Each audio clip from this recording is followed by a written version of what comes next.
She tore it in front of everyone. 10 minutes later she was begging. The boutique's glass doors chimed like a tiny bell, bright and indifferent. Sunlight struck the polished marble and scattered across rows of mannequins, their gowns lit as if on display for a congregation. A steady whisper drifted through the room, the soft clink of champagne glasses, a low laugh, the rustle of silk, all the quiet noises of confidence that belong to places built to remind you what you do not have. Elena pushed the door with both hands, the old cloth bag folded into the crook of her arm, a shape so soft it might have been empty, if not for the way she hugged it against her chest. She wore a plain coat. Her shoes had seen better days. From a distance, she would have been another background figure stepping into a scene that was not made for her. Up close, the bag smelled faintly of mothball and lemon soap. It held a dress that belonged to her mother, the only heirloom she had. The lace was fragile from decades of folding. The hem had been mended by hand once, years ago, in a kitchen where the radio played songs that no one remembered the names of. For Elena, the dress was memory stitched into fabric. It was the last thing left of Carmen, who had taught her how to breathe through loss and how to make a small life into something steady.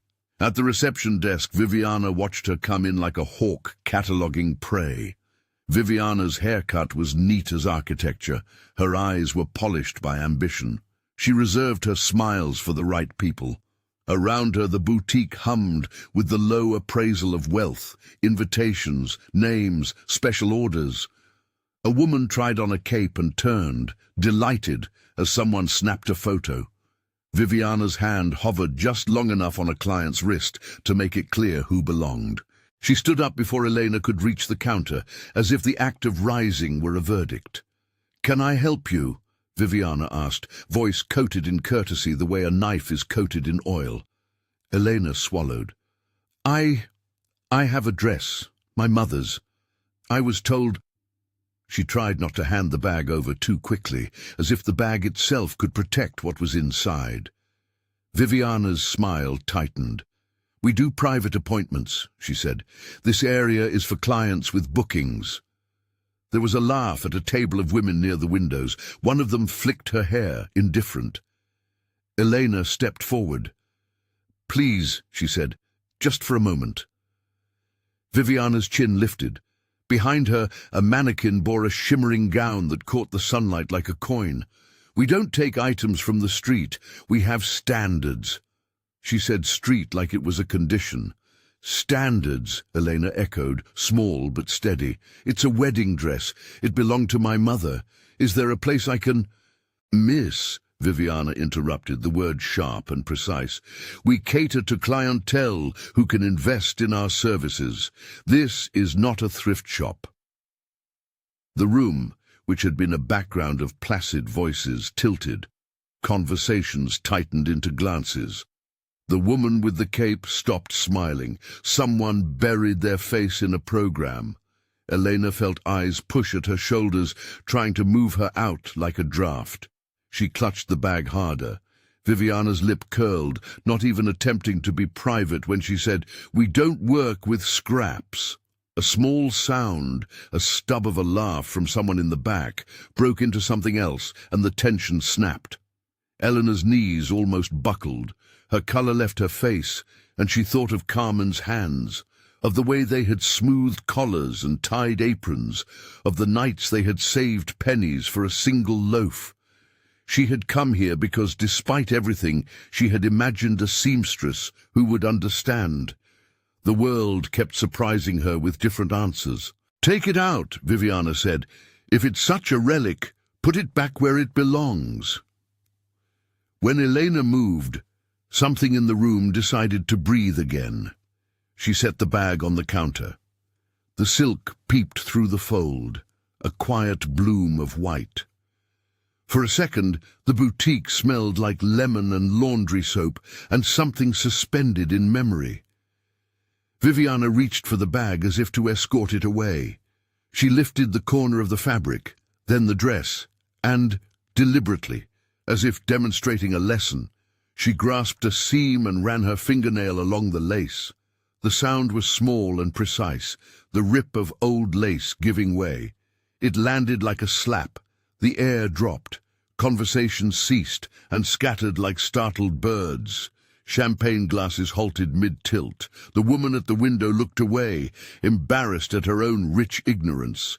The seam of the dress had unraveled into a line of white that looked almost obscene against the marble. Elena's fingers closed on the bag, as if to hold the fragments to her chest. Her breath came shallow. For the first few seconds, she could not think beyond the sound. Then she saw the look on Viviana's face. Triumph, the naked satisfaction of one who had just made a joke at another person's expense and found the room laughing. "Careful," someone said, but it came from a place too small to matter. "Elena," a voice said behind her. It was Marco. He came in the door like a current, the heat of the street still on his jacket. In his hand, he held a butcher's paper bag with pastries. The smell of rosemary and hot bread mixed oddly with the boutique's expensive perfume. He moved toward her, eyes wide in shock, and reached for the torn lace as if to gather it. Viviana stepped back and let the moment do its work. "I told you," she said, ugly and precise. "Some things don't belong everywhere." Elena looked at the torn dress the way you look at a photograph torn in half. The piece of lace fluttered like a wounded thing. Her mouth opened, closed. She felt the weight of 1,000 small indignities. Bus seats given, doors closed, raised voices that said, "You were not enough," line up behind her like a long, quiet procession. Why? She managed it finally. A single word. Her voice was small, but there was a ring to it that made someone on the terrace lower their glass. Viviana smiled with the satisfaction of a bird that has taken another's bread. "Because you're a reminder of what we rise above," she said. "Because people like you make the rest of us look good." The room waited. It was not a question of whether the line had been crossed.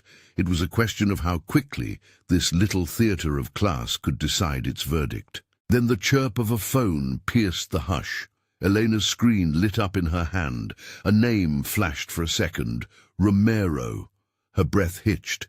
She had been expecting this call all morning, but in the wrong way. There had been a legal document sitting in her bag since dawn. A packet the weight of which had felt more like possibility than power when she first tucked it away. She had worn it like a talisman, not intending to use it as a weapon. The transfer had been executed that morning. Signatures, registry entries, Rodrigo's imprimatur. She had not come to the boutique that day with an announcement. She had come because this place, this boutique, had been the one shop her mother had always admired from across the street, the place where people whispered about dreams in the same breath as prices. Her thumb hovered over the screen. Romero's voice came through, flat with professional urgency. "I'm outside," he said. "Are you there? Rodrigo signed the transfer. You have the ownership now." Heat rose to Elena's face. She had known in the abstract. She had not expected it to arrive like a sudden current. Viviana's smile faltered. "What?" "She told me," Marco said, meeting Viviana's eyes with a quiet fury. "She's the owner." Viviana's expression snapped into disbelief, then into calculated scorn. "You expect me to believe that?" she said. "You expect me to believe—" Romero swung through the door as if the locks opened for him. He was a compact man in a dark suit, the kind of presence that smelled faintly of paperwork and authority. He carried a tablet and a folder. "Ms. Duarte," he said. He addressed Elena with a formality that was not one of greeting but of confirmation. "Ms. Elena Duarte." A murmur ran through the boutique. Elena could feel eyes like small hands touching her shoulder and counting her breaths. Romero flicked the tablet with a thumb. The screen showed an official header. "This morning at 9:13, the registry completed the transfer of ownership of Laurent & Co. to Elena Rosa Duarte," he read.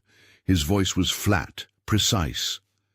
Documents registered, signatures confirmed. Rodrigo Montero authorized the transfer and set a clause for immediate operational control by Ms. Duarte. Viviana laughed, a sharp, high sound. "Rodrigo? That old man has his whims. He doesn't know what he's doing." Romero's face did not change. He tapped a file, and the boutique's wall screens flickered without anyone touching them. Live security footage from the ring of cameras tucked behind shelves and chandeliers. The playback clicked forward. The camera panned and captured Viviana's hands, taking the dress, the precise motion of her thumb on the seam, the deliberate tug. The sound of fabric tearing punched into the room again, this time from the speakers. A second echo that made the moment real in a different way. On the screen, Viviana's smile looked small and feral. The timestamp in the corner, 11:42, blinked like a heartbeat. "And there's more," Romero said. He scrolled and brought up a clause on the tablet. Legal language, but simple enough to feel like a sword.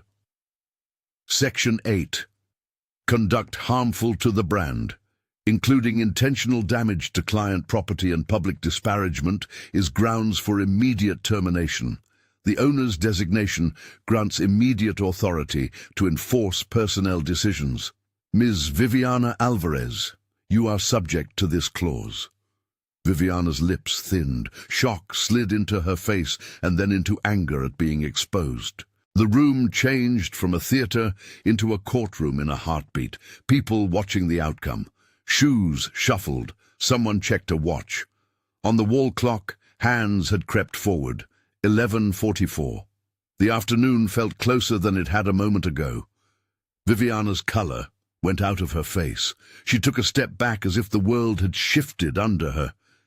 "This is bluffing," she stammered. "You can't just—" "You can step aside," Romero said. His voice was neutral, which only amplified its power. "Or we can follow through with immediate termination and file a civil claim for damages. Either way, we will ensure the client is compensated." He looked at Elena as if to say the choice was hers. Viviana's breath came in a quick huff. She scanned the room for allies and found none. The woman at the table, the one who had been laughing, wiped her champagne on her palm and stared. The assistants at the counter had paled. For a moment, Viviana looked like someone who had been caught in the act of a crime that all the town thought small until it was mirrored back in the face. She laughed, then tried to twist the narrative into mockery as if that were armor. "You just want to fire me because you can now buy things," she spat. "You think money makes you better." Elena felt something unfamiliar, sharp and cold inside her chest. Not triumph, not glee, but a quiet backbone being forged.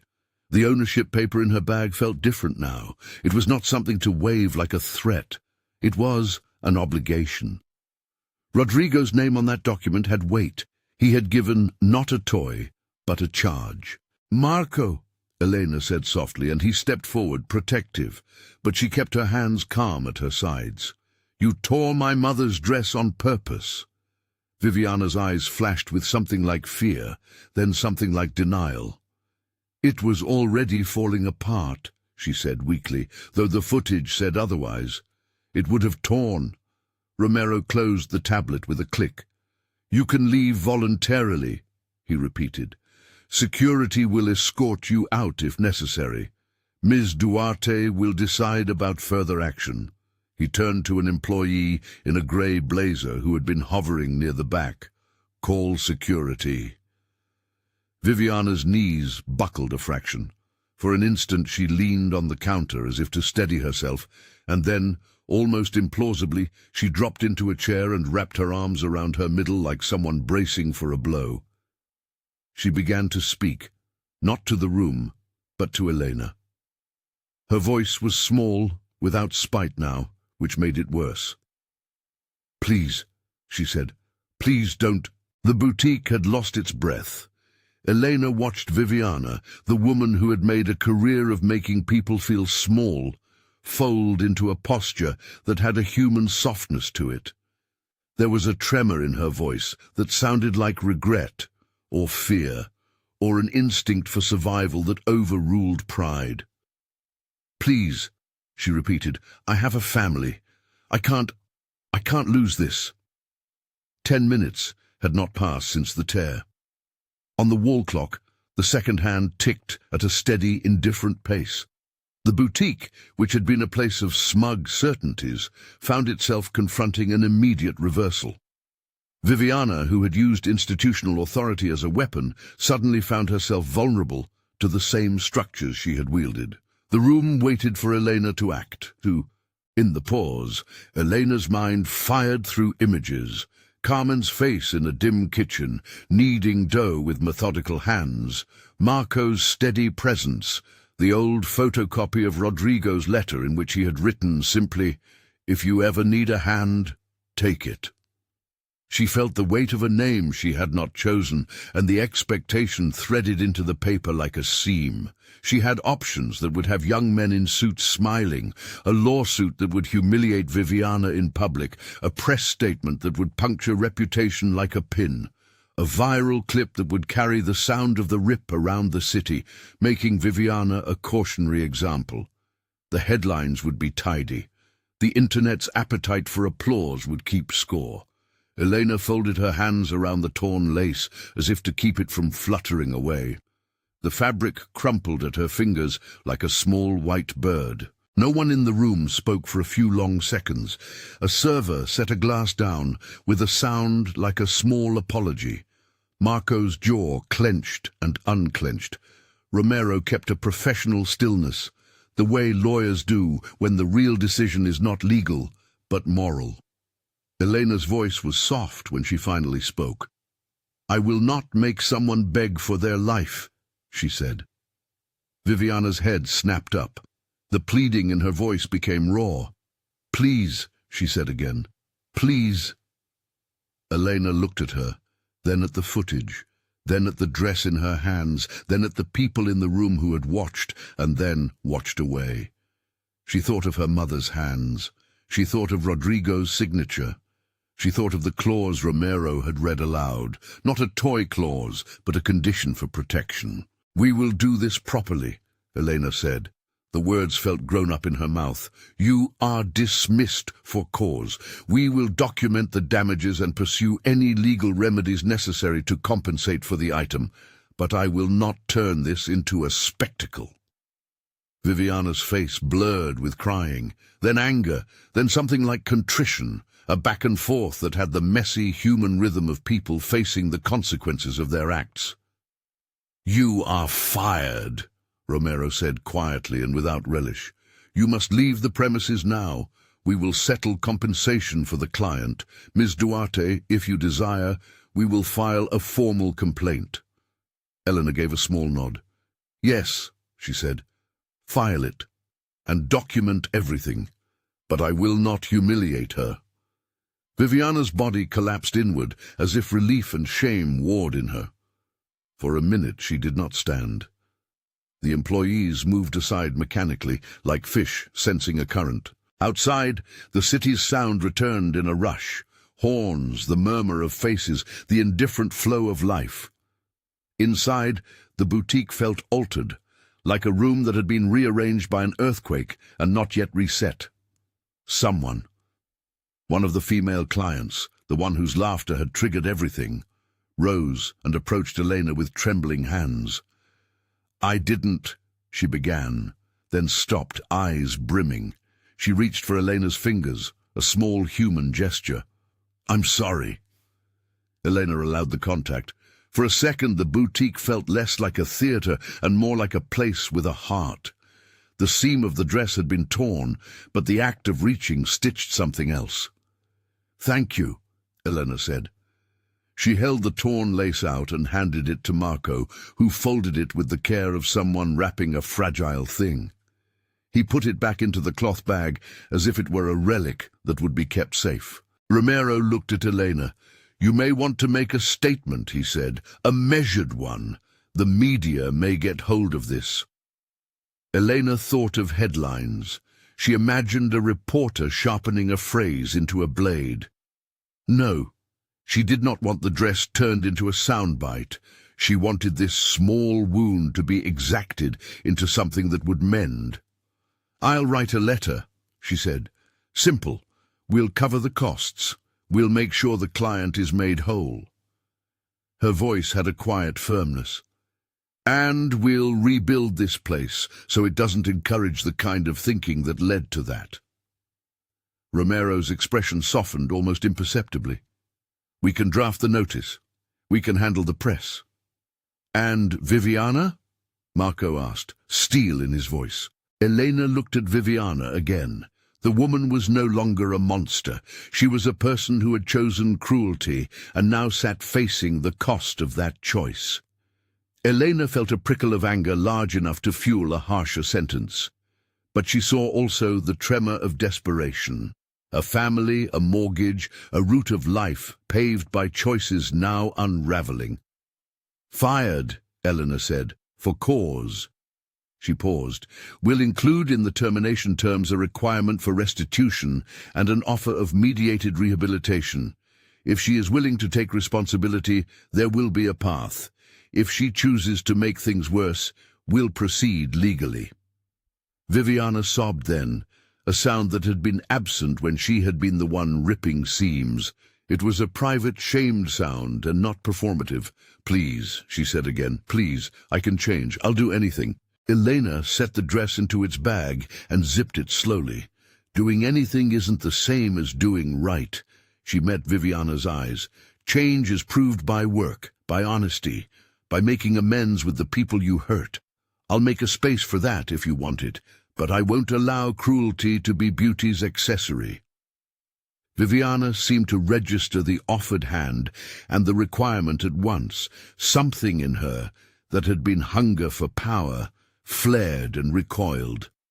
"Please," she said more urgently, the single syllable a kind of prayer. Outside, the first real breeze of the day pushed down the street. It tasted like possibility and trouble. Elena felt the press of the legal documents in her bag like a second heart. She felt the weight of Rodrigo's name like a responsibility entrusted, not a paycheck to be spent on vindication. She walked to the window and drew the curtain back a fraction. The street below bristled with life, a woman pushing a stroller, two men arguing about a taxi, a small boy in a school uniform carrying a crooked backpack. This was the realm that the dress had once touched, and the women who would one day need the boutiques to feel like places they could enter without being shamed. "Elena?" Marco said softly. He was at her side, his presence a steadying hand. He did not push. He let her breathe. She looked at him and let herself lean for a second into the steadiness of his eyes. Marco had been with her through nights of worry and small victories. The first time she had been brave enough to sleep at Rodrigo's house, the nights when they had made plans for the future over coffee and Jorge's low radio in the background. He was not a man who sought the limelight. He cooked to soothe. He loved her because she could hold a silence and make it pregnant with possibility. "I don't want to humiliate her," she said, "but I won't let her destroy what's sacred to me." "You won't be alone," Marco said. "We'll do this right." Romero cleared his throat. "There's one more matter," he said.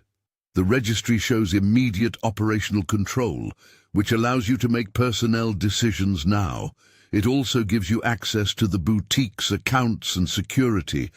You can make changes immediately, but—" He hesitated as if choosing a softer word. "You might consider the consequences of replacing people overnight without a plan."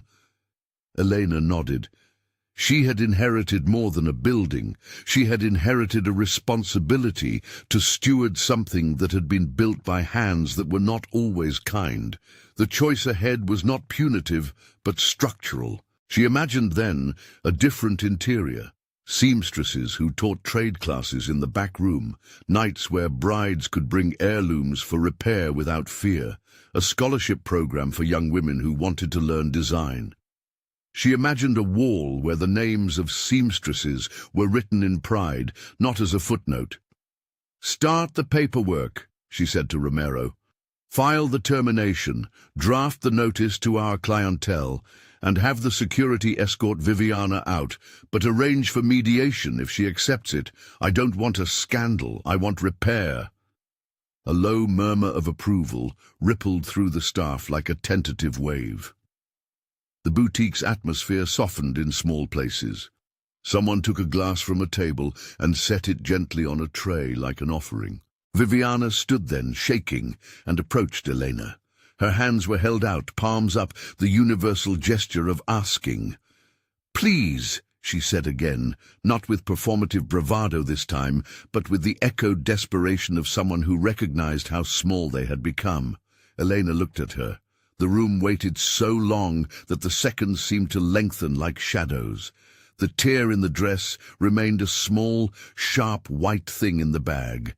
It was a wound and a record both. "Stand up," Elena said. "Take your things. Leave now.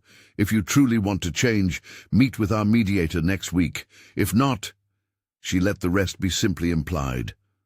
Viviana's shoulders shuddered. She nodded once, barely audible, and began to walk toward the back. As she passed Elena, her face was a map of something like regret. For an instant she looked like a woman who had been taught cruelty by a world that rewarded it.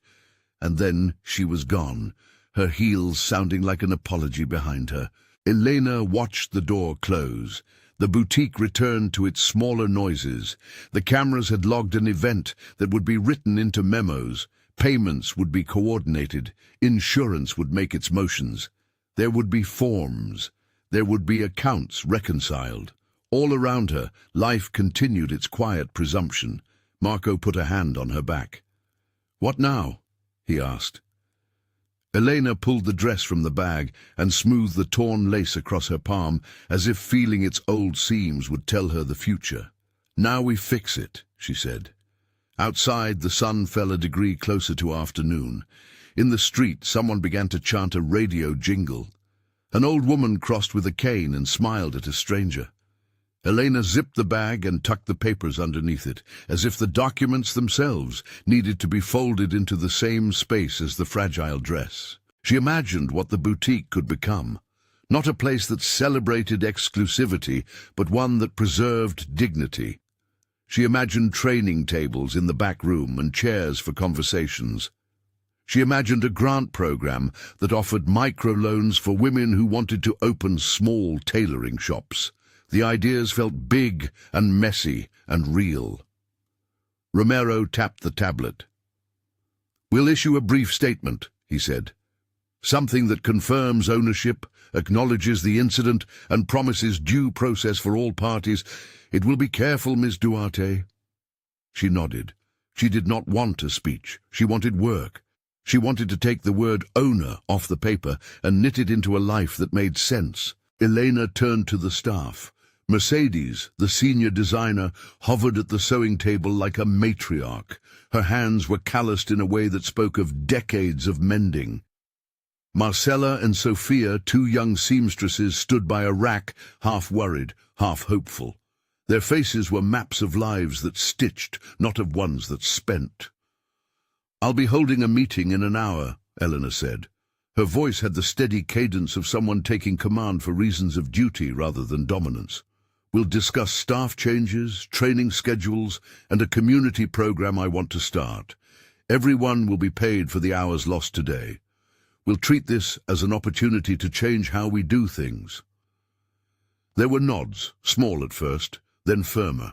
The boutique's hum came back, but it had shifted into a different key. Outside, a delivery truck beeped as it backed up. A kid on a bicycle pedaled past with a frayed backpack. Elena stepped to the front of the store and looked at the street as if she had never noticed it before. She could feel the city's edges like a line on her palm.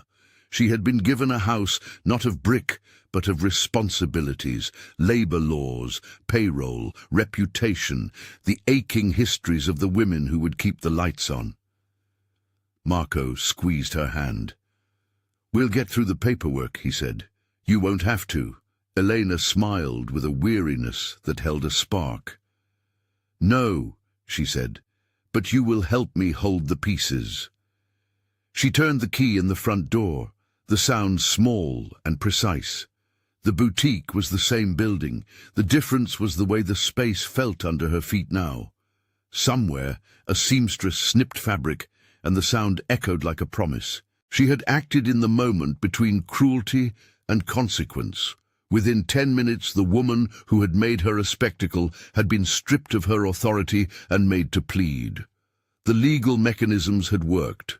The city's structures had moved faster than spectacle could spin into a headline. But Elena could feel that this was only the beginning. The torn lace was a tangible reminder that dignity, once fractured, demanded more than compensation. It required rebuilding.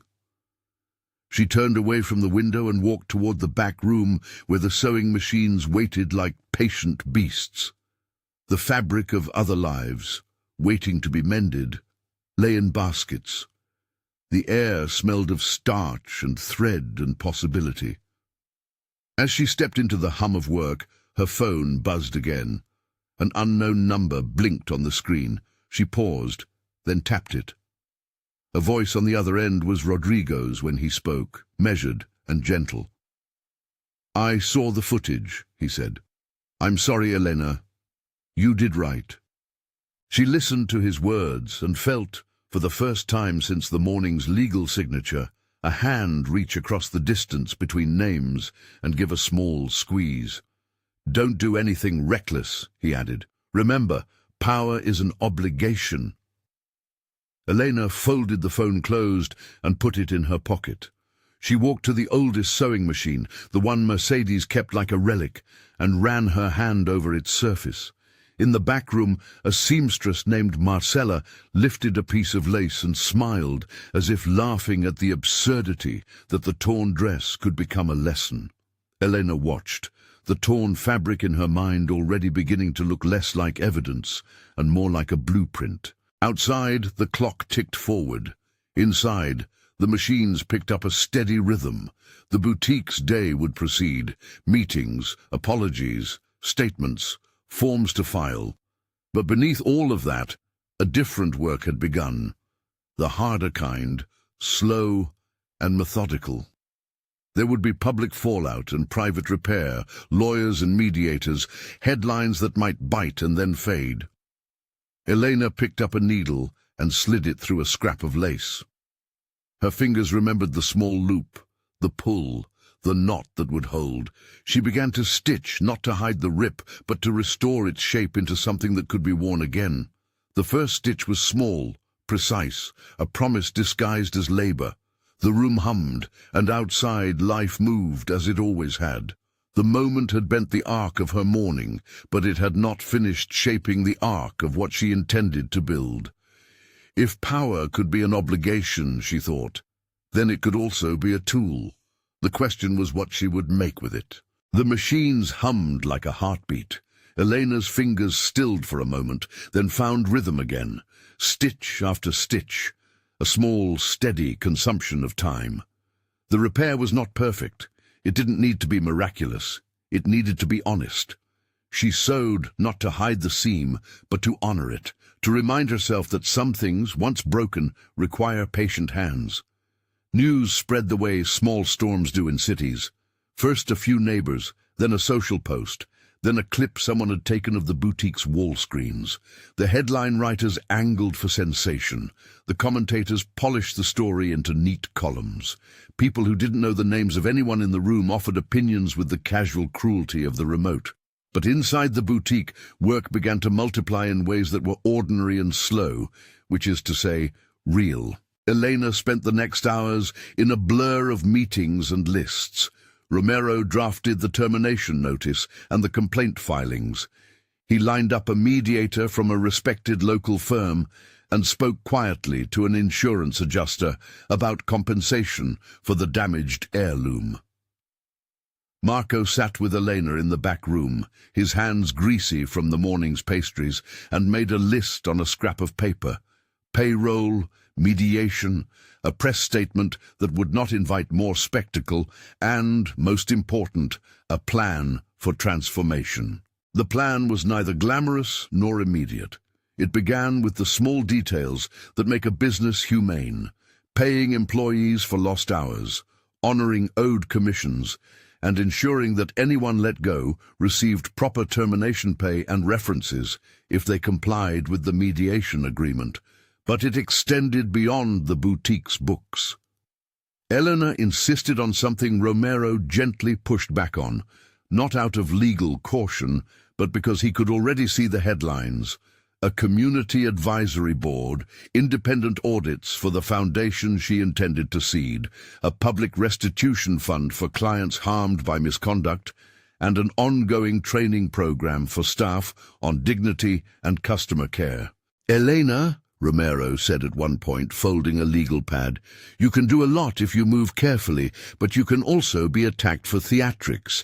If you plan to convert this into a program, if you want to hold people accountable and also lift others, then we need governance, controls, a transparent board, an operations manager with non-profit experience.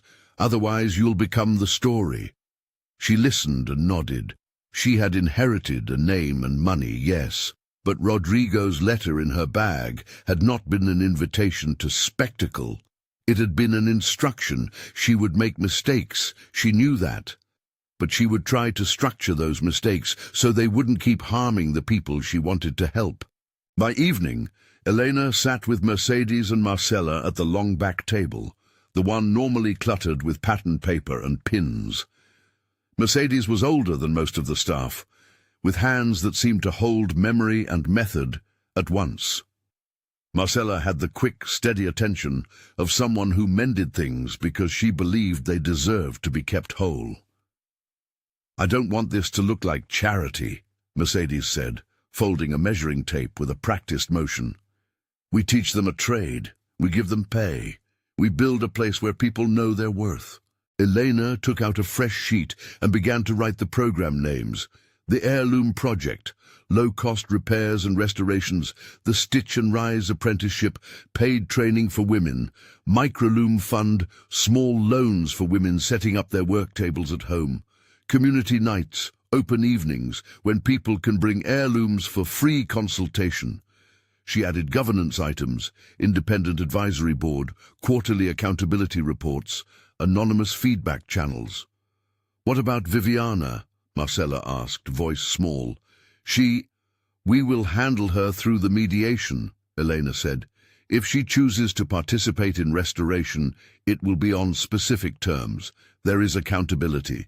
There is grace, but not without work." "Grace with work." Mercedes sighed in approval, as if those words were a good stitch. They worked late into the night.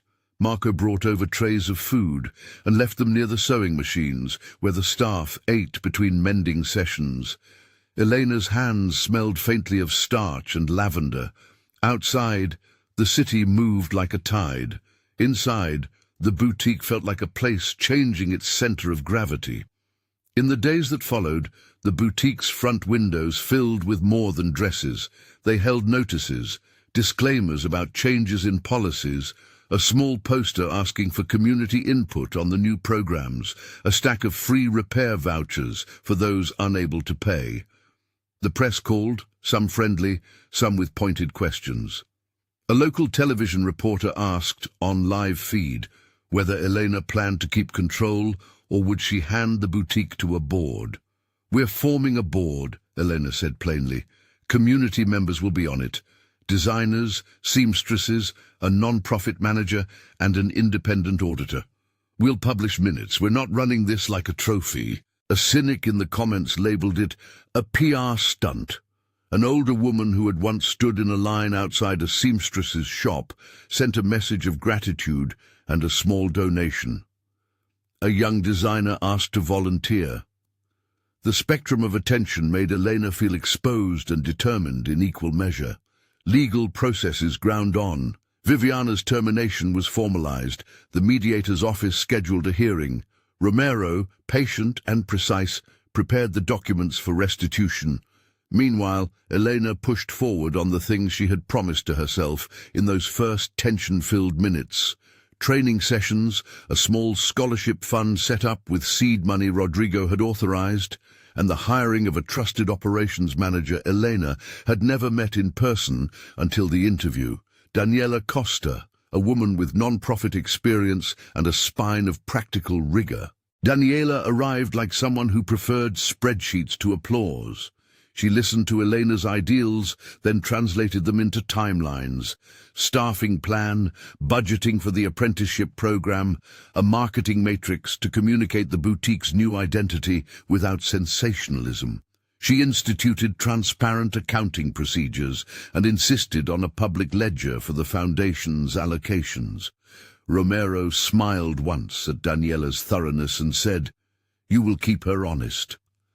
"I plan to," Daniela answered. The first apprenticeship class began with 6 women in the back room, Marcella and Sophia as trainers, a middle-aged single mother named Rosa who had been out of work for a year, a young immigrant who had sewn at home since childhood, and 2 local volunteers who wanted formal training. They were paid for their time. The sewing machines were set up with new sleeves, thread, and small handbooks on both craft and workplace rights. The Heirloom project schedule allowed walk-in repair slots twice a week and 2 nights a month for free consultation. On a Tuesday afternoon, as Elena checked invoices, Romero brought a folder and a look that made her sit up straighter. "There's a discrepancy in last quarter's accounts," he said.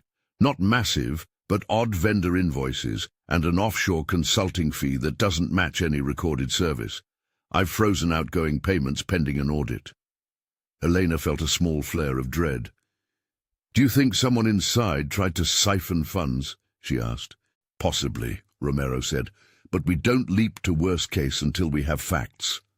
They ran the audit quietly. Daniela reviewed the payroll. Marcella helped produce missing receipts from the workshop. The discrepancy pointed to a third-party supplier whose name sounded respectable until someone checked the registration and found it thin. The company had been used by the boutique before. The invoices were linked to a staff member who had left months earlier and had not handed over records properly. It was sloppy bookkeeping and a tiny window for exploitation, not a dramatic embezzlement. The audit closed with housekeeping, better controls, dual sign-offs, and more frequent reconciliation. It was the kind of problem Elena had expected and not wanted. It didn't make headlines. It consumed phone calls and patience and a few awkward conversations with suppliers. It taught her the limits of goodwill without structure. While the boutique rebuilt its systems, Viviana's life contracted. She'd been dismissed, her savings thin, and the mediator's call had come with a schedule of restitution and a clause that required her to attend a professional conduct workshop as part of any possibility for mitigation. The first week after her dismissal, she tried to find work as a sales associate in other boutiques. Doors that had opened before now remained closed. Word traveled fast in certain circles. Employers who had once hired her now thought twice. Humiliation can be a teacher. For Viviana, it started as self-pity and then became slowly a confrontation with her own history. She had grown up in a neighborhood where power had to be seized. She had learned early that sneering made others shrink and that small victories were currency. Her behavior at Laurent & Co. had been a pattern learned and reinforced by a world that rewarded it. Losing that job forced a pause. She attended the first mediation session as required, a circle of chairs in a neutral office, a professional mediator who set boundaries and called for truth. Elena walked in, not with an army, but with purpose. Viviana arrived pale and guarded. The woman she had humiliated, the client whose heirloom had been torn, sat in the corner of the room on a chair that made her appear smaller than she was. There were witnesses, the mediator, a representative from the boutique's HR, and Romero, who watched with the calm of a man tracking processes. Viviana spoke first, frightened and then, briefly, defiant. Then the client, voice low and steady, named what it felt like to have her grief treated as a spectacle. Other employees recounted other small cruelties. Viviana listened. Then something shifted. Her voice broke, true remorse leaking through practiced armor.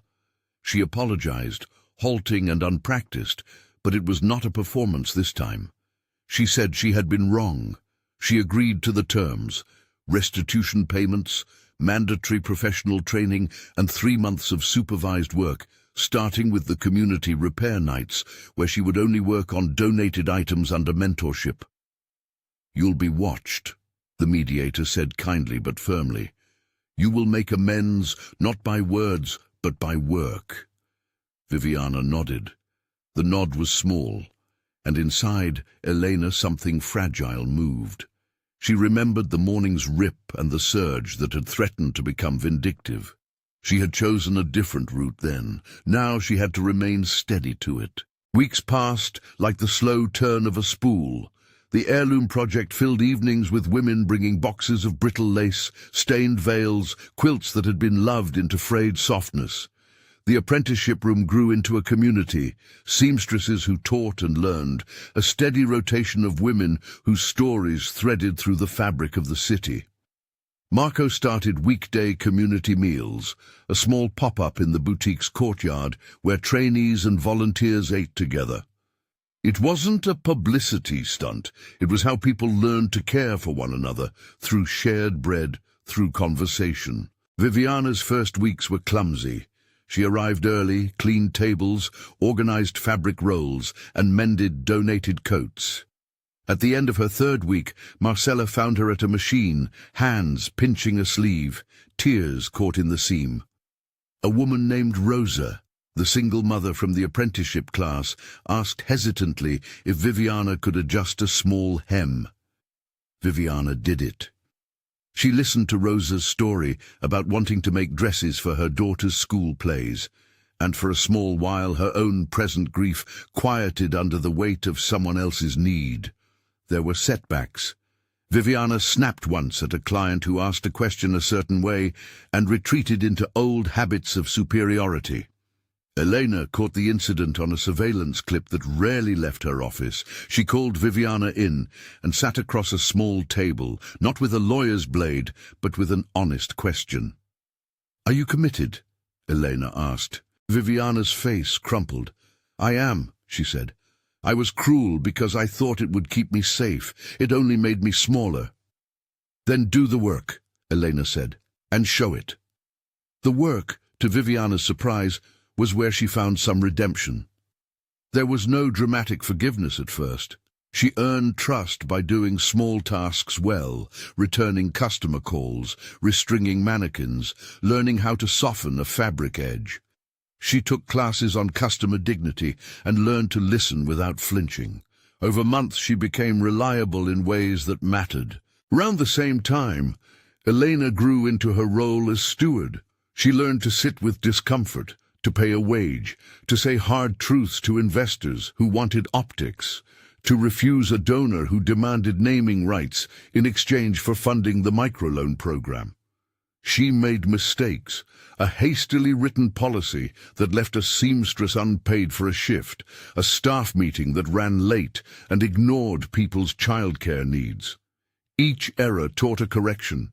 She hired people who knew operations better than her, and made space for the voices of those who would be affected by the boutique's policies. The foundation Elena launched 3 months after the tear carried her name in small print, but was purposefully structured to avoid celebrity governance. The advisory board included Mercedes, Daniela from operations, a community elder who had run a housing cooperative, and a finance professional with non-profit experience. The Foundation's first grant targeted small women-led tailoring businesses and provided matched funds for equipment. They published a clear criteria list and a public application process. The Microloom Fund started with modest loans and a mentorship requirement. The Heirloom project formalized its volunteer nights. The Stitch and Rise apprenticeship graduated its first cohort with certificates and references. Media attention oscillated between praise and skepticism.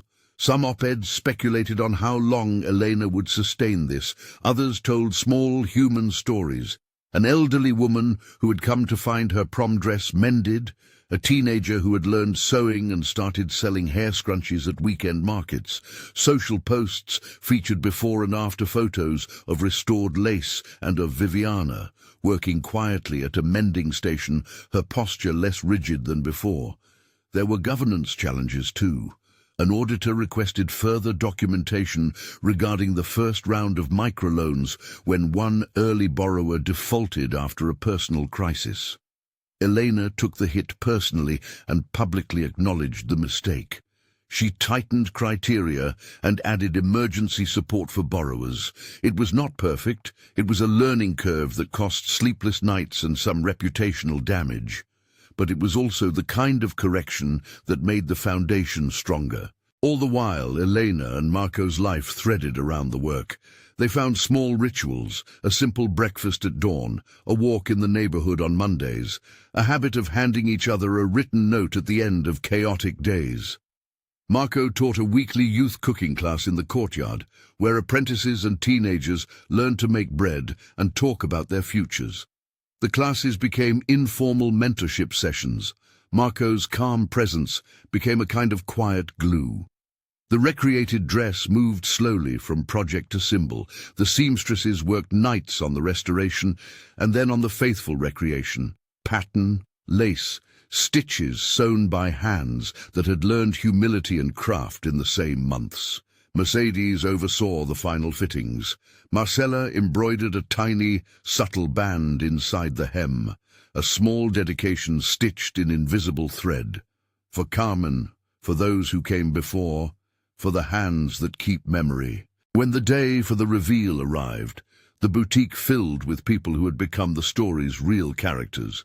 The elderly client whose dress had been torn, the apprenticeship graduates, Rodriguez's steward still in the background as a quiet supporter by phone, local council members, and a few reporters who had listened. Viviana had been invited. She had complied with every mediation clause and had completed her supervised work. She arrived early, hands shaking slightly, a small bouquet of wildflowers clutched awkwardly. She wore plain clothes, nothing meant to impress. Elena had told her that she was welcome to attend, but not to take a central role.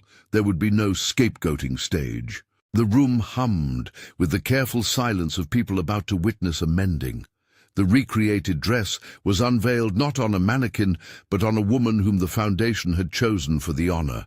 A young mother from the community who had never had the chance to afford anything like a wedding dress, but who had been married in a borrowed coat and the blessing of friends. She stood before the room in a simple slip as the seamstresses lifted the dress and the light caught the new lace. There was a collective intake of breath. The dress held its own history, mended pieces, visible stitches, a visible seam that told of repair. It didn't pretend to be untouched. It celebrated the work that went into making something whole again. The young woman stepped forward, eyes bright and startled, and the seamstresses helped her into the dress. She turned slowly, and the room allowed itself to feel the effect of a small miracle of craft and community. Elena spoke then quietly, without the urge to grandstand. "This dress," she said, "is a memory and a promise. It reminds us that dignity matters more than show, and that repair is harder and more beautiful than destruction." Viviana stood in the back, hands folded in a way that suggested either anxiety or prayer. After the presentation, there was a small reception in the courtyard. People moved slowly, talking in low voices. The elderly client hugged the young woman and then hugged Elena, eyes wet but steady. Marco passed out small pastries, and teenagers from the cooking class offered plates to those who lingered. Viviana approached Elena at the edge of the courtyard with a measured step. The moment pressed like a seam on the chest, a community watching the exchange of two people who had once been on opposite sides of a small cruelty. "Elena," she said. The word came out like a request. Elena looked up. For a heartbeat, old instincts tugged her toward righteous dismissal. Instead, she saw Viviana's face, bared and not performative, the lines of someone learning humility. She allowed herself to remember the rip, the sound, the way it had landed in her hands like a small stone. There was no easy triumph in the memory, only an obligation. "I am sorry," Viviana said without flourish, "for the dress, for the way I treated people. I've been trying to learn. I know it isn't enough, but I wanted to tell you in person." Viviana's eyes brimmed. She uncorked a little of her history in halting sentences, about a childhood where kindness was scarce, about jobs that demanded dominance, and about the shame she had burned into the edges of her own skin. She did not ask for erasure. She asked for acknowledgement. Elena listened. Then she did something that surprised some who watched. She reached out and, in a small gesture, took Viviana's hand. It was not the grasp of a benefactor, but the contact of two human beings who had learned something costly. "You did harm," Elena said. "You owe more than words, but if you keep showing up, and if you let people document your work honestly, there is a path forward. You already started it. Don't stop." Viviana nodded like someone who had been given a conditional reprieve. Somewhere behind them, Marcella smiled, as if a seam had just taken hold. Months folded into a year. The boutique's courtyard became a small hub for neighborhood programs, sewing classes, microloan consultations, Marco's youth kitchen on Saturdays, and a drop-off center for clothing needing repair. The foundation distributed its first round of microloans and offered mentorship. The Heirloom project operated on guidelines that balanced dignity with capacity, free consultations, subsidized repairs, and a small team of trained volunteers who helped older women navigate the process. There were more challenges. A local council meeting brought conservative skeptics who questioned the use of philanthropic funds on what they called boutique projects. Elena presented audits and testimonies, women who had returned to work, apprentices who had found jobs, microloan recipients who had started stalls in local markets. The data did what anecdotes couldn't alone. It gave the story legs in places where emotion was not enough. Viviana's path was not linear. She had moments of relapse into old defensiveness, and once she missed a restitution payment after a family emergency. She called Elena before the issue spawned criticism and agreed to a revised schedule. She continued to attend training and eventually took on a role teaching customer care to new apprentices, always under supervision, earning trust slowly. People watched, and some continued to doubt. Others forgave. Elena knew forgiveness had to be earned, not granted as a flourish. The most unexpected outcome was quieter. The boutique's culture changed. Staff, who had once measured worth by sales figures, began measuring by the number of repairs saved, by apprenticeship graduations, by small notes from clients. The accounting books balanced in a way that mattered to both bankers and neighbors. Elena's decisions to publicize minutes, to create an independent board, to keep a ledger open, hardened the boutique against the sort of cynical attacks that sought to erode credibility. The foundation, for its part, practiced transparency and still made mistakes. Each corrective action strengthened public confidence. One afternoon, almost a year after the rip, Elena received a taped package from an address in a neighborhood she visited often. Inside was a small, handmade book of thank-you notes and photographs, bound with a scrap of ribbon from the first restored dress. It was the work of the Heirloom project, a collection of stories from women who had their memories mended, a prom dress renewed, a baptismal gown returned to a family, a widow who could not afford even thread, now repairing neighbors' clothes for pay. The book was a quiet miracle. Elena thought of Carmen, of dough and radio songs and evenings washed in the smell of laundry. She thought of Rodrigo's brief, clear instruction in his letter. Power, she had learned, did not mean making people less. It meant holding the tools to build more steady things.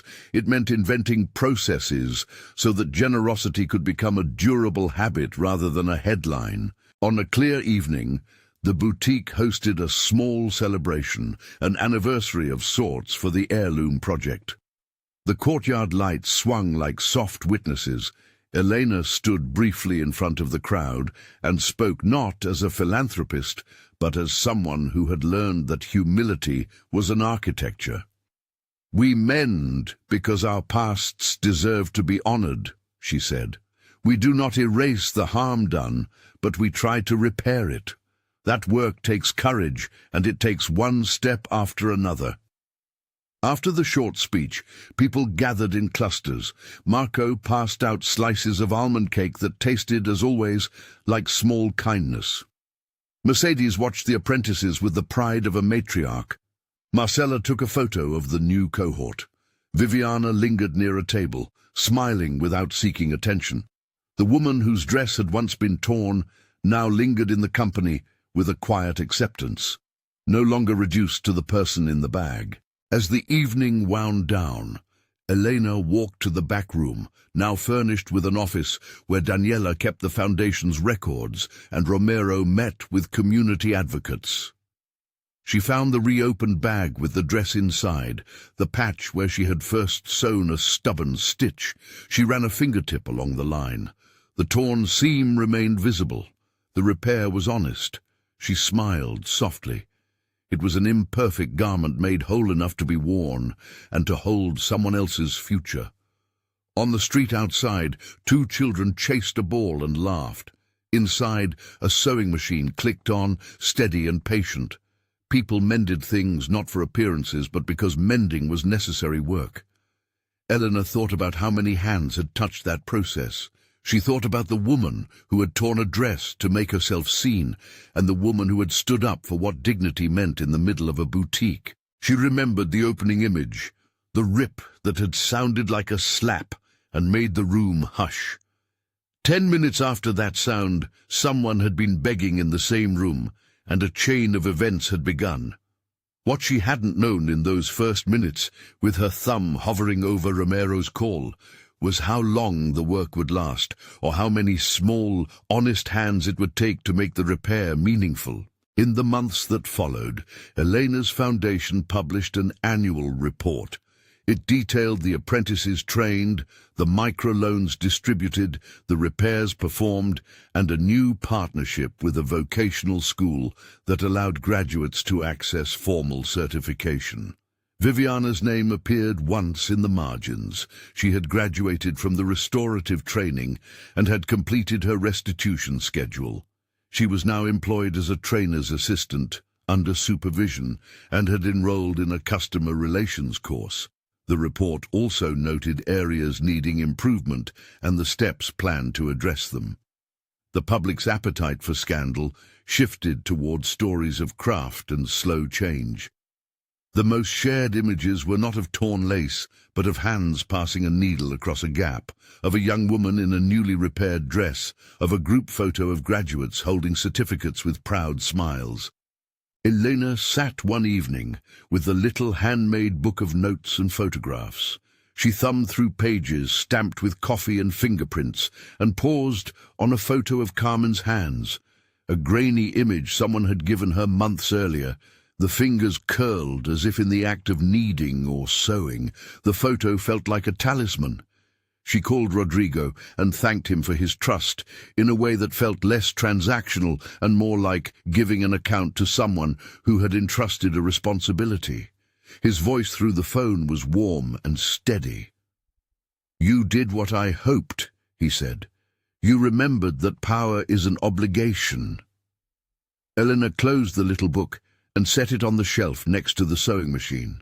The machines hummed on, a soft, steady noise like possibility in motion. Outside, the city's lights blinked. Inside, people worked on tiny things that mattered. Years later, people would tell the story differently depending on where they sat, as an example of restorative justice, a lesson in governance, an instance of one woman's stubborn compassion. But for those who had lived the hours, it remained simple and stubbornly human. A dress was torn. A woman used the weight of her new role to make repair possible. Some people were frightened, some were skeptical, and some did the hard work of change.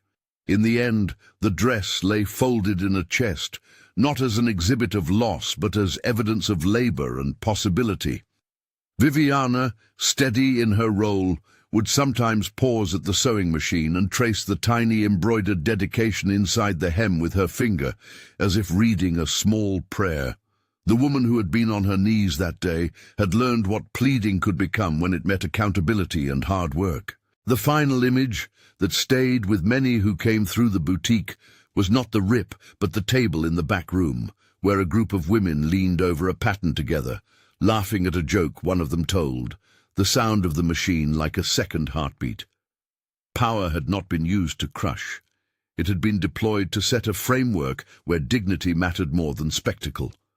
The lesson was not simple. It was patient.